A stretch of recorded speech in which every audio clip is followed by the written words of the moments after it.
नमस्कार, मी सामाजिक कार्यकर्ता तात्याराव भुजंग व माझ्यासोबत ॲडव्होकेट शंकरजी वानखेडे साहेब, त्यानंतर आपले रिटायर फौजी व बरकतपूरचे तंटमुक्ती अध्यक्ष आपले शंकरजी जंगले साहेब, त्यानंतर आमचे मित्र अमृत भाऊ चौगुले, त्यानंतर आमचे प्रकाश भाऊ लोखंडे, त्यानंतर आमचे दादा प्रकाश भोसले, त्यानंतर आमचे राजू पांडव, त्यानंतर आपले कोंडीराम भाऊ गाडेकर, येवले पाटील, त्यानंतर सर्व आमचे धडाडीचे नेते रावसाहेब पवार, त्यानंतर सर्व मित्रमंडळी.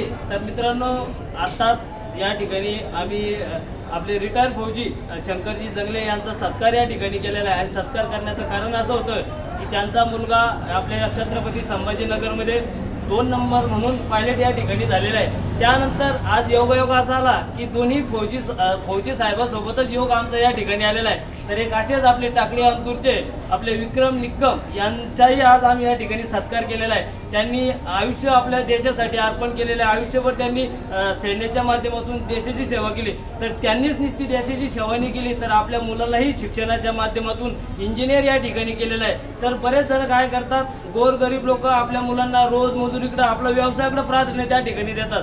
पण मित्रांनो, शिक्षणाशिवाय खरंच पर्याय नाही. आज फौजी साहेबांना शिक्षणाचं महत्त्व होतं, तर त्यांनी त्यांच्या मुलाला पायलट त्या ठिकाणी केलं. आणि फौजी साहेबालाही त्या ठिकाणी शिक्षणाचं महत्त्व होतं, तर त्यांनी त्यांच्या मुलाला इंजिनियर या ठिकाणी केलेलं आहे. तर कुठेतरी शिक्षणाचं महत्त्वच माणसाला कुठेतरी मोठं करतं, आणि हे महत्त्व दोन्ही फौजी साहेबांना या ठिकाणी कळलेलं आहे. तर आज आम्हाला अभिमान या ठिकाणी होतो की या दोन्ही रिटायर फौजींनी आपल्या मुलांना एक देशाच्या सेवासाठी त्यांच्या पावलावर पाऊल ठेवण्याचं काम त्यांच्या मुलांनी या ठिकाणी केलेलं आहे. आणि कुठेतरी त्यांच्या मुलांना चांगलं मार्गदर्शन करण्याचं काम या दोन्ही पालकांनी या ठिकाणी केलेलं आहे. तर मला या ठिकाणी अभिमान झाला की आमच्या हातातून त्यांचा एक छोट्या खाली सत्कार या ठिकाणी झाला. मला तर वाटतं एक छोट्या खाली सत्कार करण्याचे लायकीचे लोकांनी हे मोठ्या कार्यक्रमात त्यांचा सत्कार या ठिकाणी झाला पाहिजे. कारण छत्रपती संभाजीनगर एवढ्या मोठ्या जिल्ह्यामध्ये त्यांचा मुलाचा 2 नंबर म्हणून पायलट त्या ठिकाणी आहे. आणि दुसरे आपले निक्कम साहेब यांचा मुलगाही चांगले पॅकेज घेऊन आज इंजिनियर क्षेत्रामध्ये कार्यरत आहे. तर अशा या दोन्ही महान व्यक्तिमत्वास मी या ठिकाणी शुभेच्छा देतो